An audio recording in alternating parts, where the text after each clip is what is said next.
I mean, Mr. What the Akosui OSP Yes. office first of all. Yera Asari, constitutional lawyer. Eddie Kanya Kasa Afa said the High Court cry any jurisdiction so be making that decision now. We're making. Let's start from there. The court suni nyina Osha baby asem no ekoye any ruling a buy in your view as a legal expert, is it in the right direction? Yo, did come me does so for me. Emicha a tearful in answer. Na Emremuno is only Supreme Court and the Casa say Emranimuya Yajitum. Yea, Casa Hunino Ubia express maybe a legal opinion. Yeah. Then I will what Emrana say, and I will come. And it is most unlikely, say, lawyer for me, look in a whole cancer, Cronwa, ye and I be baby crow. Now, no, so what can out Chilimoa, and I now convince judicial body there, court. Now, a million say, a court no need jurisdiction, so many determined matter. Meaning Yabi. Okay. The tia meaning Yabi say, Mrs. Minuano. Nagain say, court interpretation of the Constitution vis-a-vis the OSP Act. And yes, Hannah court today. In fact, matter no Attorney General na decoy. Yeah. But okay, be a gonna have be a bit mediaco. And no, so what they call a application under the rules of the High Court. Right. And no, your friend judicial review. Judicial review no a different from interpretation of acts or constitution. Interpretation of acts and constitution no the sole responsibility of the Supreme Court. Okay. But judicial review no there issues be to say will be administrative decision be a what we mono any emraba bra any mrabi atachiri ubetimi a court a high court no and the judicial review mandate to say cancel this decision. And we have friend sexual right. Ebia na say state institution bi edi dwuma bi na oniye ukolo ya hoda lawyer chọ the letter say Bernard okoto asase na me say register man na won register no ma enti me kire wo say adwuma de ni say say register Bernard asase no enti register asase no na ase na me hu say who register asase no within 7 days say why register asase na why shase ya do be fam na kwaso eno be ko under judicial review no okwa order no awu sikiri ye fero mandamus sana ebi a state institution bi na wa ye bibi yeah ogina mra bi so aye bibi na adwuma no a wa ye me no minim se oni sa tumi no se ogi sa tumi no ye bibi a affect me entika obi a oye accused person bi a OSP prosecuting bi a na ka omo bi a betimi aba court se da bi o court nka bi mami na OSP o de tumi a onie e de ha me enti eno no kwa eno under the same judicial review no o say o person obisa OSP say where is your power? Where is your mandate? And now where is your authority? And on your friend call warranto. Right. Application no adekoro. In this particular instance, no, OSP were jealous of the prosecutorial power and the constitution in the Yamano. And court to say court to interpret the constitution vis-a-vis OSP's assumed authority. No. There's Attorney General.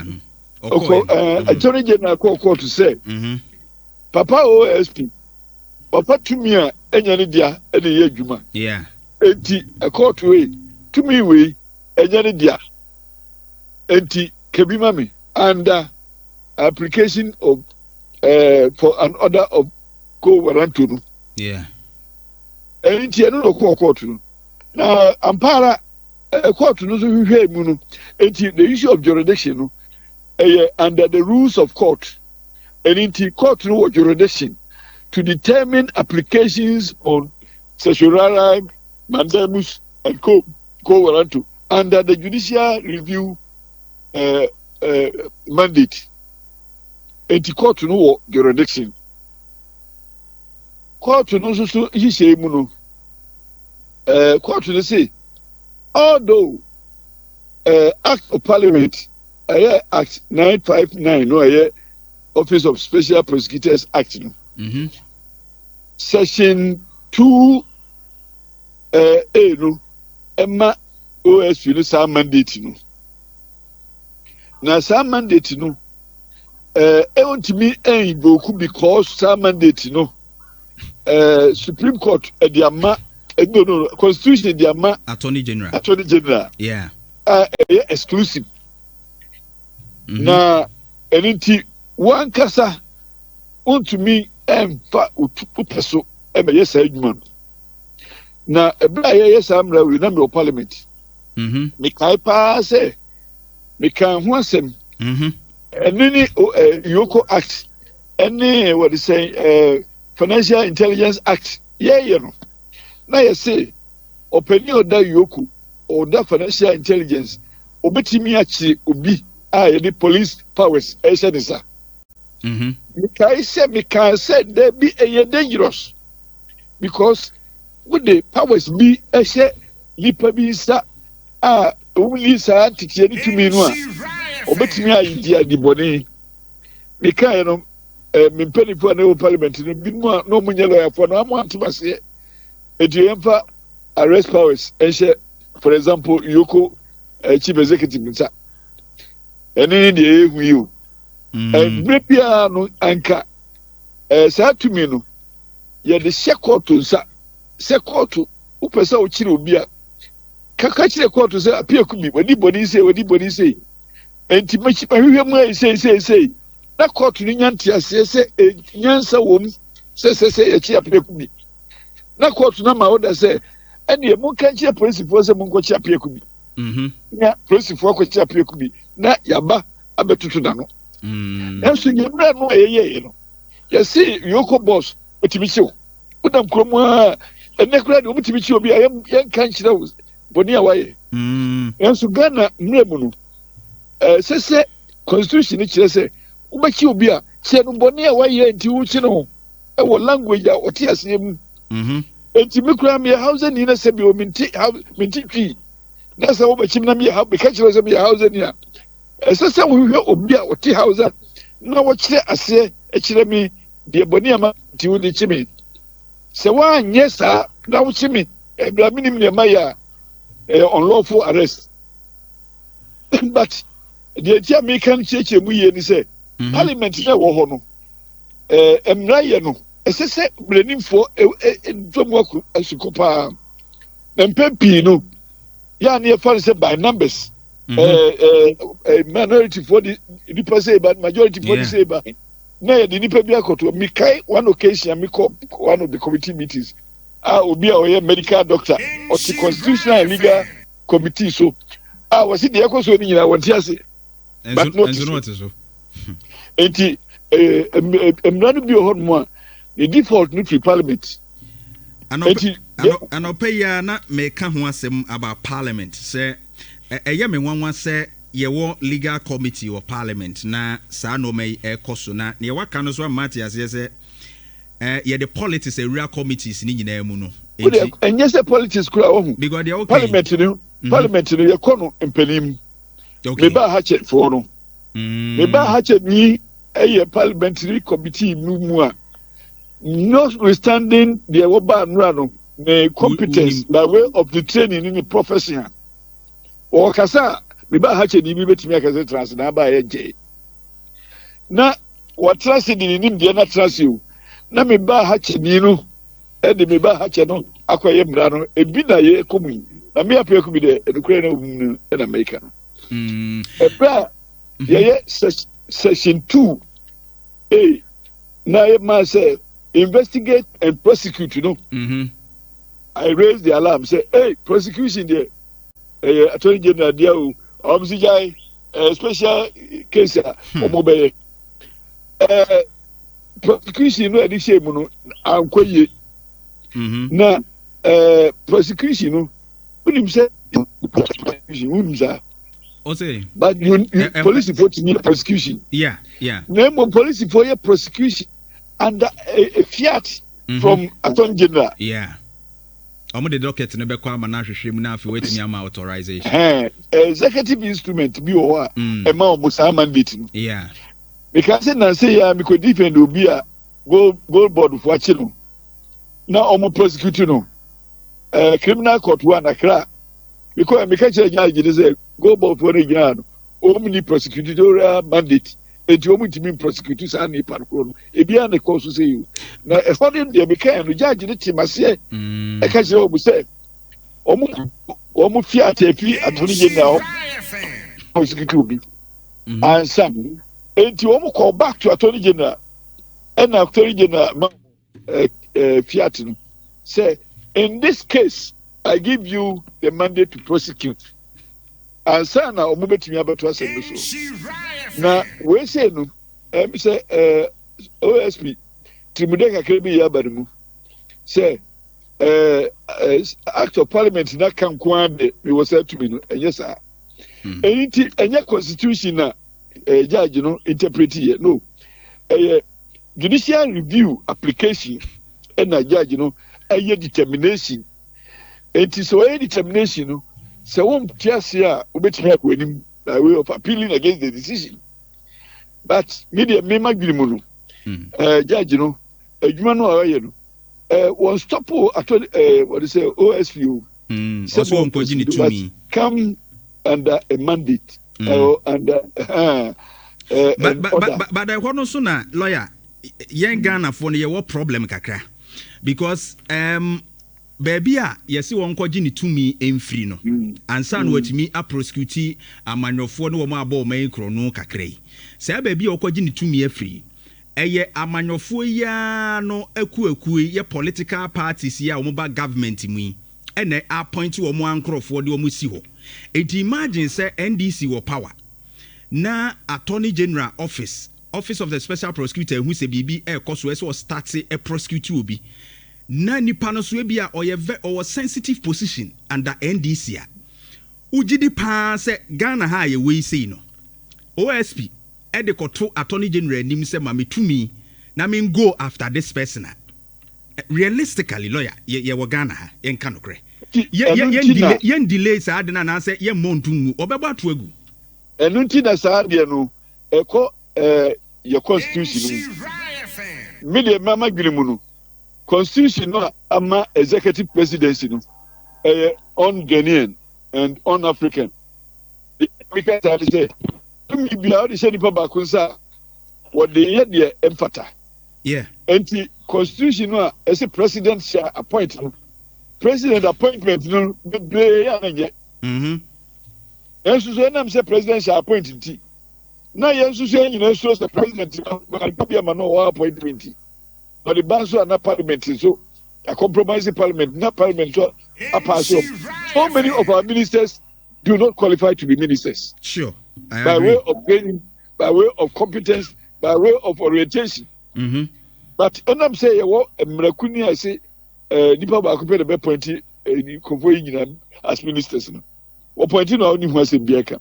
Now so to parliament ya. Also can say we say point to be enti. One person be offend some class be I don't buy no more person. And executive presidency dey me nyin to muda enye papa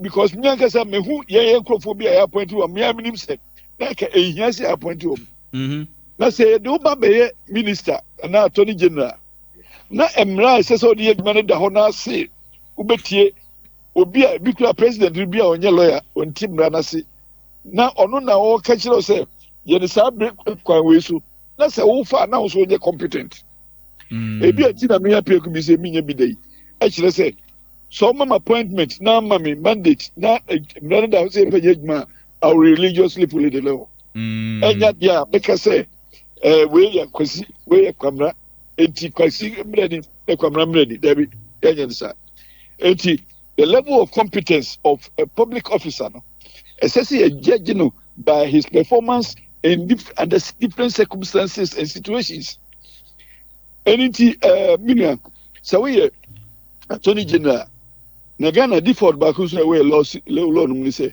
attorney general no ɔhyehyɛ mmienu baako as attorney general and baako as minister of justice minister of justice no ɛsɛ sɛ wohwɛ ma atɛntrɛnee yɛ adwuma ɛna attorney general no so wona ayɛ ban lawyer nti sɛ obi di bɔne a ɛsɛ sɛ wo prosecute no na wowɔ situation a nipa baako no ara no ɔno na ɔprosecute obi a n'adwene mu no yɛ de sɛ wadi bɔne ɛna ɔno korɔ no ara sɛ wohwɛ sɛ nipa no wanya justice atɛntenene enti wobɛhwɛ na compromise justice mandate no na yɛbɔ kwadu te sɛ deɛ yɛrekɔbɔ asɛdua mu so default baako wɔ hɔ no nipa baako yiara no a ebi a pressure bi aba no so sɛ papia ku bi kɔtum na ɔno korɔ no ara na mmara nso ma no mandate sɛ hwɛ sɛ aprɛku bi yɛde n'asɛm yie enti fa no kɔtum no di w'ani mu a na yɛde n'asɛm yie no deɛ aka akyiri enti ɛno yɛ one of the defaults in our wow but lawyer who share the mandate of the office of the special prosecutor no say section 4 1 and 2 ni nyinaa no e ma ne clear say the OSP no etwa say mami read it to no say subject to clause 4 of article 88 of the constitution the office shall for the purposes of this act be authorized by the attorney general to initiate and conduct the prosecution of corruption and corruption related offenses. Now say I stated clearly so obey authorization from the attorney general. Thank you. Thank you. Thank you. And it's even by the OSP act, some mandate to solicit from attorney general, it is unquestionable. And it means say OSP feeling say I don't need that authorization. Because on one governing law, a request for him to do so. Yeah, but and you're gonna have principal prosecution with under a fiat or executive instrument. Yeah, and why can't you also do same? But let's go for it. Say, prosecutorial mandate is subject to the permission of Attorney General. Yeah, and there are other things. Investigation, you are not subject to any authorization. And the section B, section 2B, say recover proceeds of corruption and corruption related offenses. And the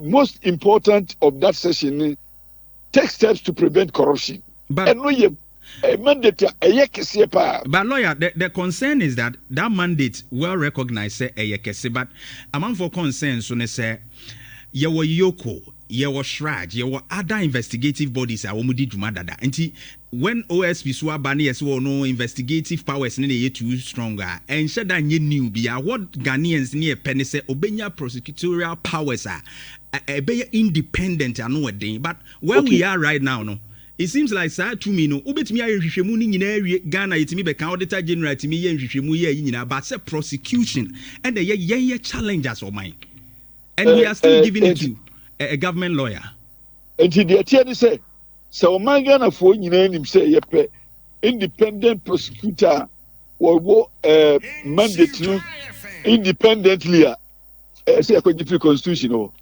it may call for a constitutional amendment to ensure that the mandate is expressly given under the constitution and specifically given for criminal corruption and corruption related offenses.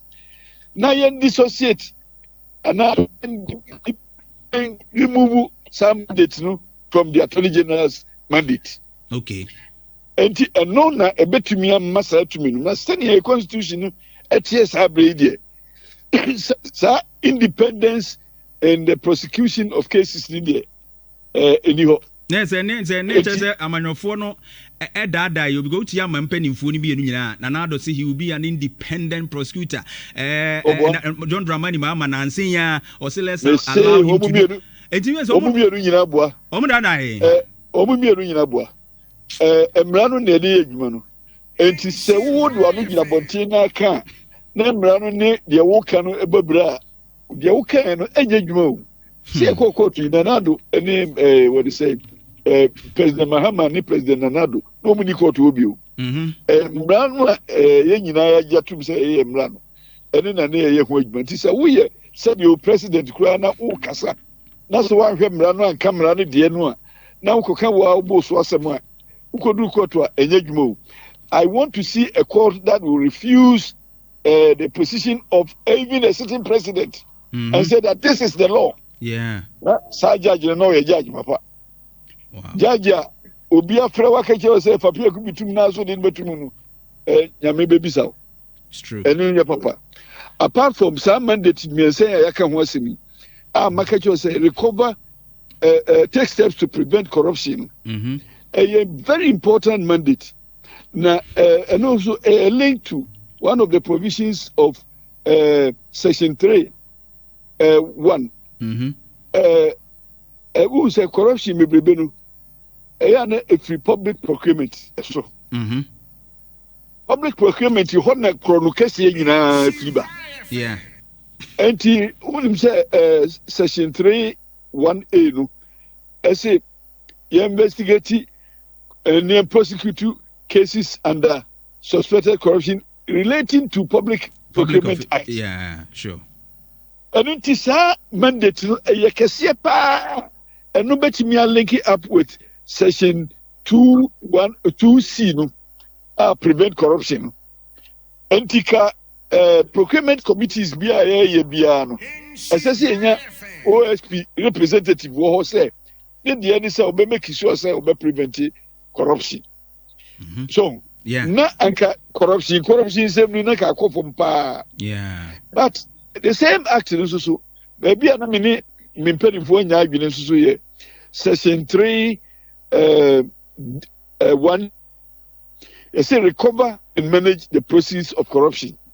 Obi is on kwaje corruption sika kofo awie sika enyi free no mo semna. What the buy say wonu no manage. Then you said na ukose sugu kentem na di befio.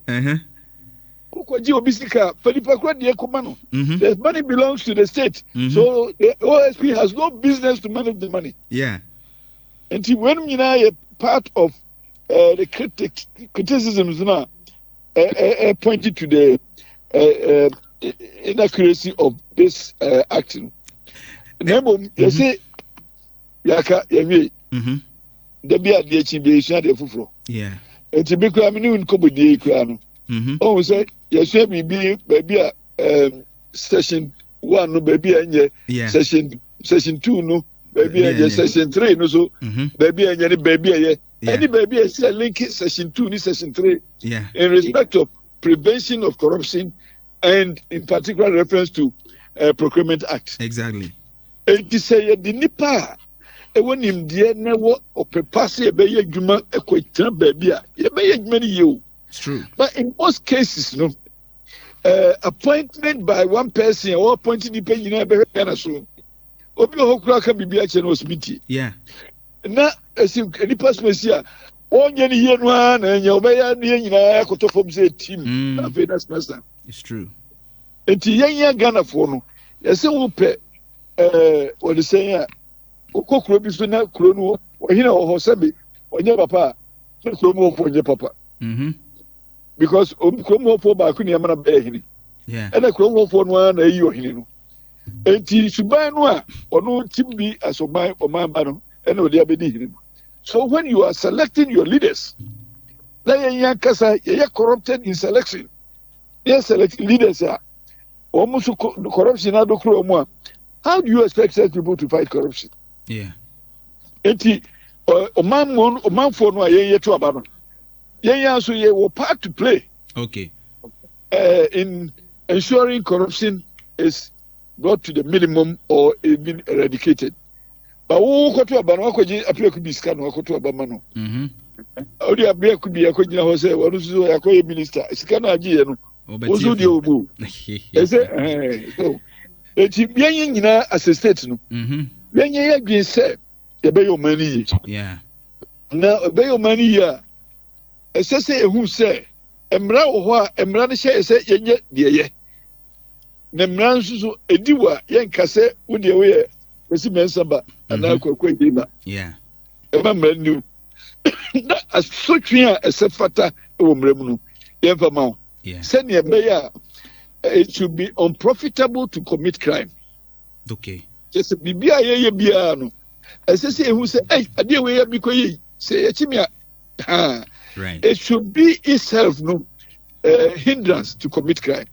Okay. Na say minim say me commit crime no na say kwesi ejebe abegimia yen ya traditional system no kura ye obibi efe no dwato ahini dwato ahini kodi boni o na de ko hu dwato ahini na o make bi ma so it's a corrupted traditional arrangement.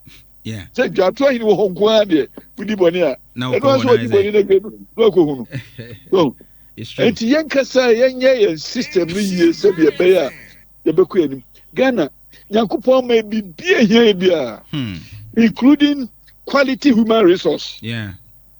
But yen kasa determine say ye be ye di ye ho bro ni ase ma eni ase no abedu sabri. It's true. It's true. Enti Ghana kro ba ko a e wo all minerals and then we are lithium.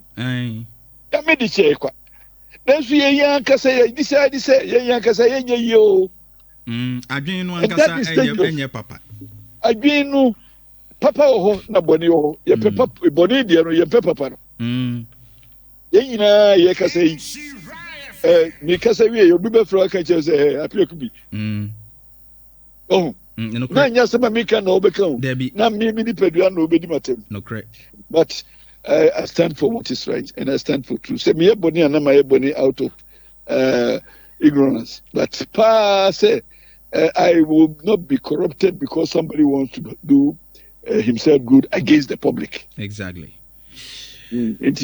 Lawyer, Mame Nasi Anope for the education. All right. Unsha Osopa. Lawyer Andy Apia Kubi, a former MP for Asante Achim North, and of course, private legal practitioner and yenine ko twetwe nkomo kakra on OSP issues no. I know say subsequently yebedi nkomo pinu anso akika echirechiri